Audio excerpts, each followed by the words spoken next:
I bought my house for the peace and quiet. It was tucked at the end of a cul-de-sac, away from the chaos of the city. The house had an extra wide garage, a feature I was particularly proud of since I restore vintage motorcycles as a hobby. What I didn't account for was the wah Karen who lived 3 doors down. Her name was Linda, and she was the self-proclaimed neighborhood coordinator. Everyone else just called her Karen behind her back, and soon, so would I. The setup. My first few months in the neighborhood were uneventful. I minded my business, paid my dues, and waved politely when walking my dog, Max. But I noticed Linda's eyes following me like a hawk every time I did something. Painting my fence, she'd remind me to check the wall color palette. Replacing my mailbox, she'd send me a printout of the approved design guide. It was annoying, but I tried to be civil. That is, until she crossed a line. The borrowed garage. One Saturday, I was hosting a small cookout in my backyard for a few friends.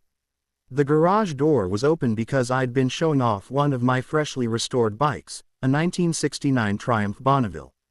Around sunset, we heard the rumble of an SUV pulling into my driveway. Out stepped Linda in her floral blouse, hair perfectly sprayed into a helmet of curls. She gave a little wave as she marched up. "Hi, Tom," she said cheerily. "I hope you don't mind. My nephew is visiting for the weekend, and there's no parking left on the street. Could he park in your garage tonight?" Before I could even respond, she turned and shouted to someone in the SUV, "It's fine, just pull in." The silver Honda rolled right into my garage. I blinked in disbelief. Linda, I don't think." "Oh, don't be silly," she interrupted. "It's just one night. You have so much space, and we're neighbors. We help each other out in this community." My friends exchanged looks. One of them whispered, "Did she seriously just?" I took a deep breath. "Linda, I have tools and personal equipment in there." "It's not really." She waved a dismissive hand. "You'll be fine. I'll tell him not to touch anything. Thanks so much, dear." And with that, she strutted off as if she had done me a favor. That night, I barely slept. The sheer audacity of her move gnawed at me. But I decided to let it slide once. Maybe she'd realize it was rude and not do it again. Spoiler. She did it again. And again. The repeat offense. Over the next month, I found her nephew's car, her husband's truck, and once even her own SUV parked in my garage without warning. Sometimes, I'd come home from work to find my garage door closed and someone else's car inside. When I confronted her, she always had an excuse. "You weren't using it anyway. It's temporary, don't be such a stickler. We're all neighbors here, you need to show community spirit." Community spirit, my foot. Then one Friday morning, I went out to grab my toolbox before heading to work, and found my workbench knocked over, a box of motorcycle parts missing, and a dent in my Triumph's tank. I was furious. I marched to her door and knocked hard. Linda opened it, pretending to look surprised. "Oh, Tom, everything okay? You know exactly what this is about," I said through gritted teeth. "Your nephew messed with my stuff. My bike's damaged." She rolled her eyes. "Boys will be boys. I'm sure it's not that bad. It's a $900 dent." I snapped. "Tell him to move the car and stay out of my garage." She crossed her arms, her tone turning icy. "If you weren't so territorial, maybe we could have avoided all this. You're part of a homeowners association now, Tom. Shared community values, shared resources." I stared at her. "My garage is not a shared resource." She smirked. "Well, we'll see what the law says." The law hearing. A week later, I received a letter from the law board, apparently at Linda's request, claiming I was creating conflict by refusing reasonable accommodation for parking shortages. I laughed out loud. She was trying to use the law to steal my garage. I attended the next law meeting, ready to defend myself. The board president, a mild man named Jerry, looked uncomfortable as Linda launched into her complaint. "Tom's garage has extra space that could help the community," she said sweetly. "I've only asked to use it occasionally, but he's been extremely rude and confrontational." When it was my turn, I kept calm. "I have surveillance footage," I said, setting my phone on the table. "It shows her and her family entering my garage multiple times without permission. My property was damaged. This isn't about sharing. it's about trespassing. The room went quiet. Jerry cleared his throat. Well, that does sound serious. Linda's face flushed red. This is harassment, she barked. He's exaggerating. But the footage didn't lie. The HOA dropped the issue, and Jerry sent a memo reminding everyone that private garages were private property. I thought that was the end of it. Oh, how wrong I was. The final straw. About 2 months later, I left early one morning for a work trip, only to realize halfway down the interstate that I'd forgotten my laptop charger. I turned back to grab it. When I pulled into my driveway, I saw, you guessed it, Linda's SUV parked inside my garage again. Steam practically shot out of my ears. I got out, marched up to her door, and pounded until she opened it. Linda, why? I demanded. She sighed dramatically. Tom, the neighborhood had a bake sale today and parking was full. I told you, this is just neighborly cooperation. That's it, I said. You've officially lost your mind. She smirked. You're free to complain, but everyone knows you're difficult. The HOA won't side with you twice. I didn't argue. I just smiled. All right, Linda, enjoy your bake sale. Then I turned and walked away, because I had an idea. Revenge, served cold and locked. That evening, after I made sure her SUV was still there, I backed my truck out, closed the garage door, and engaged the heavy-duty lock I'd installed after the last incident. Then I packed my bags, grabbed Max, and left for my 2-week vacation to Colorado. No calls, no messages, no garage access for anyone. Before I left, I even called the HOA office and informed them, in writing, that I'd be out of town and no one was authorized to enter my property under any circumstances. Just covering my bases. I didn't hear anything for the first 3 days. But by day 4, my phone started blowing up.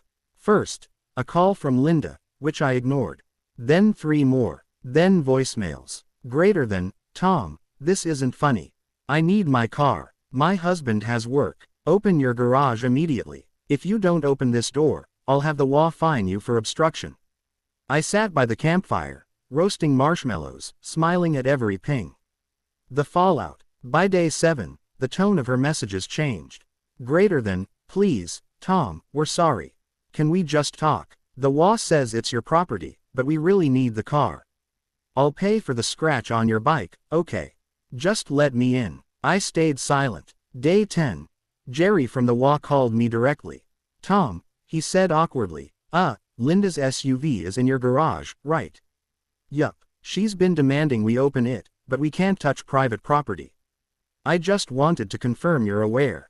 I'm aware, I said cheerfully. And I'll be back in a few days. He chuckled under his breath. Well, technically, you're within your rights. She shouldn't have been there. Day 14, I came home.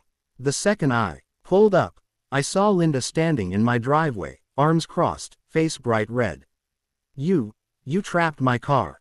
She shouted as I stepped out. I locked my property, I corrected. You parked illegally. This is kidnapping. Or, car napping. She sputtered. I almost laughed. Actually, it's trespassing. Want to see the footage? She huffed. Demanded I open it immediately. I did. Slowly, letting her simmer as the door creaked upward. Her SUV sat inside, covered in a fine layer of dust, with a small note taped to the windshield. Greater than, next time, ask first. She grabbed the note, crumpled it, and stormed off without a word. But that wasn't the end, because I wasn't done yet. The consequences. A week later, I filed a small claims case for property damage and unauthorized use of private space. I attached the old footage, repair receipts, and the HOA memo proving my ownership rights. The judge didn't even need an hour.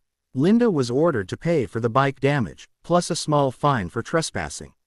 When word spread through the neighborhood, people started distancing themselves from her. Turns out, I wasn't her first victim, just the first one to stand up to her.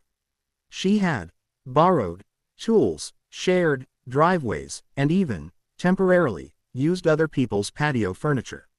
Nobody had called her out before because she always used that community excuse.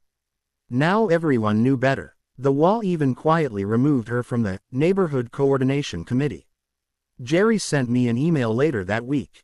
Greater than, Tom, just wanted to say, That was impressive.